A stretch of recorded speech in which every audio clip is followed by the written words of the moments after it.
From the St. Louis Public Radio Newsroom, this is The Gateway. It's Friday, December 12th. I'm Abby Larico. 100 years ago, air pollution in St. Louis was so bad, the Missouri Botanical Garden almost moved out of the city. It was estimated by the 1920s that the average St. Louisan in the wintertime was ingesting 1 ounce of coal soot every single day. St. Louis Public Radio's Kate Grumke has the story of how the smog gave rise to a different Missouri institution. That's coming up after this news on The Gateway. Frigid temperatures are expected over the weekend, with Sunday's forecast in St. Louis calling for temps in the teens at best. Mayor Kara Spencer says that St. Louis shelters have more than 340 extra beds right now. That's on top of the 400 available year-round. Gateway 180 is one shelter that's collaborating with the city to provide the extra beds during the winter months. 38-year-old DeLacy Brown has been staying at Gateway 180 for nearly 2 months now. Her home was damaged by the May 16th tornado. After repairs were completed, she says she and her 2 children were then wrongfully evicted. And with having a newborn baby and a 4-year-old and the weather and everything like that, I'm actually grateful for Gateway 180 for, bringing us in and getting us out of that cold weather. With the help of Gateway 180, Brown found a new home that she's moving into soon. Spencer says the shelters have not yet reached full capacity this winter, but the city will continue to evaluate whether it needs to add more beds. The U.S. Department of Agriculture has approved a Missouri waiver that disqualifies certain sugary foods from being SNAP eligible. Missouri submitted that waiver request in October. It states Missouri will classify certain food and beverages as restricted, which means they will no longer be SNAP eligible. This includes soft drinks, candy, and prepared desserts. In a statement this week, Governor Mike Kehoe thanked the USDA for approving the waiver, saying the state was proud to partner with the Trump administration, quote, as we refocus SNAP to maximize nutritional health for families while also supporting the abundant agricultural output of our state, end quote. Missouri is one of several states that had a similar waiver approved by the USDA. According to the Missouri Department of Social Services, the state's goal is to implement these changes to SNAP next October. The first year of the St. Louis County Senior Property Tax Freeze program saved older residents $30 million. Data shared by the county and analyzed by St. Louis Public Radio reveals that on average, higher-income seniors had more applications approved than lower-income residents. STLPR's Olivia Mizell reports some county council members have different opinions on the reasons for this.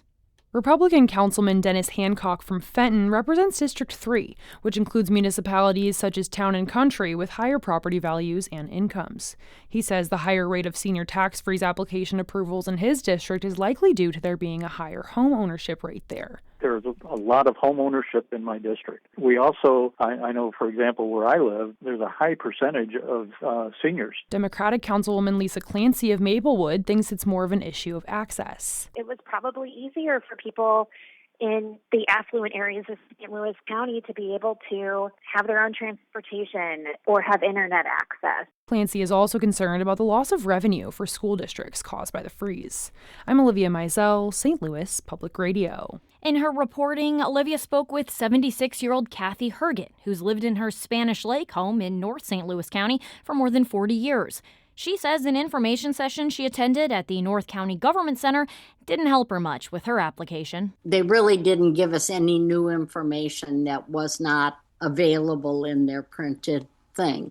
With the help of her son, Herget did get her application approved and only has to pay $1 more in property taxes this year than she did last year. She says the application process was long and challenging, but that she is happy to have received the tax freeze. The St. Louis County Justice Center recently failed an American Correctional Association inspection, which means it's at risk of losing its accreditation.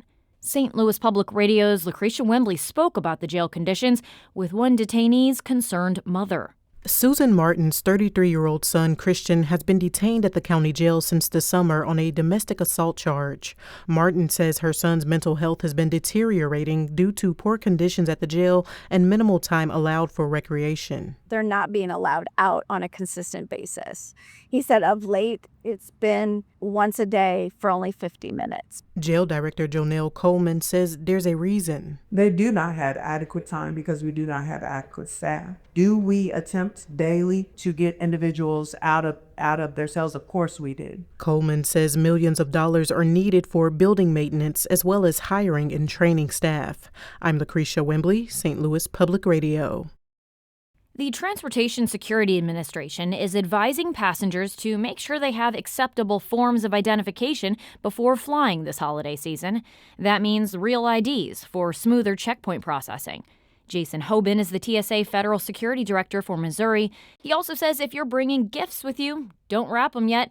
That way we can see what they are. But if they do come wrapped and we have to look at that item, we will unfortunately have to open that item, which just causes more issues down the road for the traveling passenger. TSA officials predict high Christmas travel numbers across the region this year, potentially exceeding 5 million people. This holiday season, a consumer watchdog group is warning parents about the rise of children's toys equipped with AI chatbots. The Illinois Public Interest Research Group, or Illinois PIRG, has released the 40th annual Trouble in Toyland report.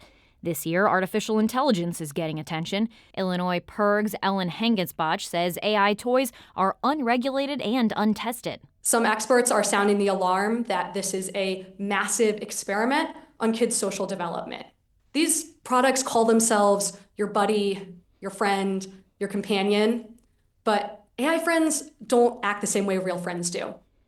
This year's report also cautions against choking hazards like water beads and toys with button batteries or small magnets. FIFA has opened up another round of ticket sales for the 2026 World Cup for the first time since fans found out who will play in Kansas City. Madeline Fox has details on how to score. Fans can enter a draw for this third phase of ticketing, the random selection draw, from now through Tuesday, January 13th. Entering the draw does not guarantee you a ticket, and demand will likely be very high. Fans who have registered through FIFA's ticketing site can apply to purchase tickets to particular matches. FIFA offers several pricing levels, but a pair of tickets to a Kansas City match starts at a minimum of $280. The city's most expensive tickets are to the quarterfinal match on July 11th and start at $525 per person. Results of the draw will be announced on February 6th. I'm Madeline Fox.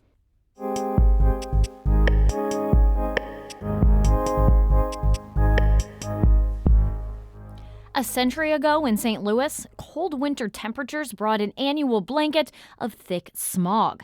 But St. Louis Public Radio's Kate Grumke reports the terrible air quality actually planted the seeds for a famous Missouri institution.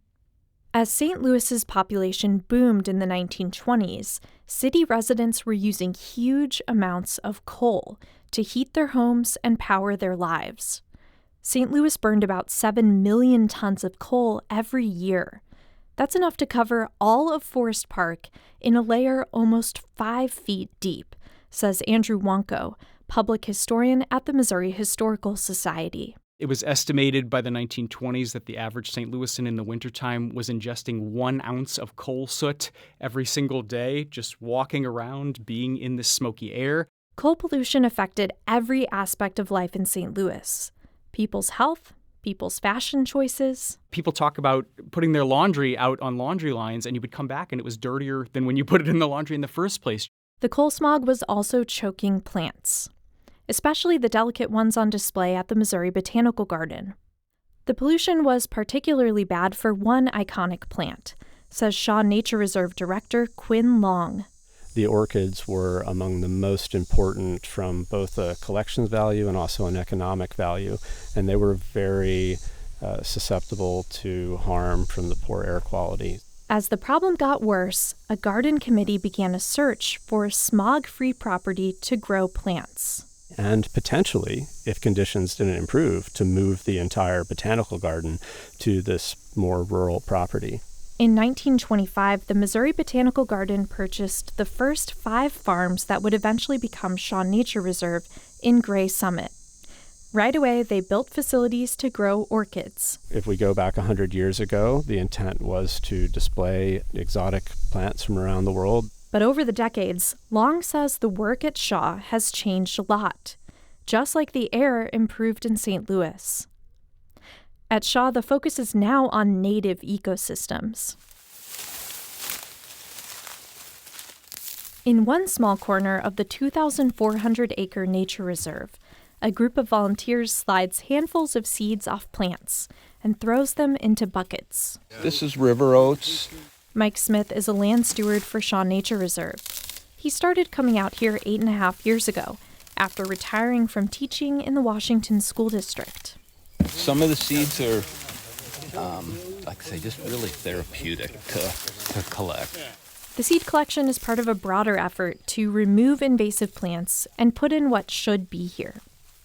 Volunteers collect over 1,000 pounds of seeds from almost 300 species of native plants at Shaw each year. Afterward, staff dries the seeds in a restoration center, with whirring fans blowing air through ducts into cardboard barrels filled with dry flowers. The seeds give off a spicy, earthy smell. Long says this building is a symbol of how the goals of Shaw Nature Reserve have changed in the last 100 years. The old orchid ranges are beneath the new restoration center, and that represents a shift from a focus on predominantly non-native biodiversity from around the world to a focus on the native biodiversity of our region. In Shaw Nature Reserve's next chapter, Long and his team plan to restore even more native habitat. I'm Kate Grumke, St. Louis Public Radio. Our Jessica Rogan edited that piece. To see photos of the restoration work in action, head to stlpr.org.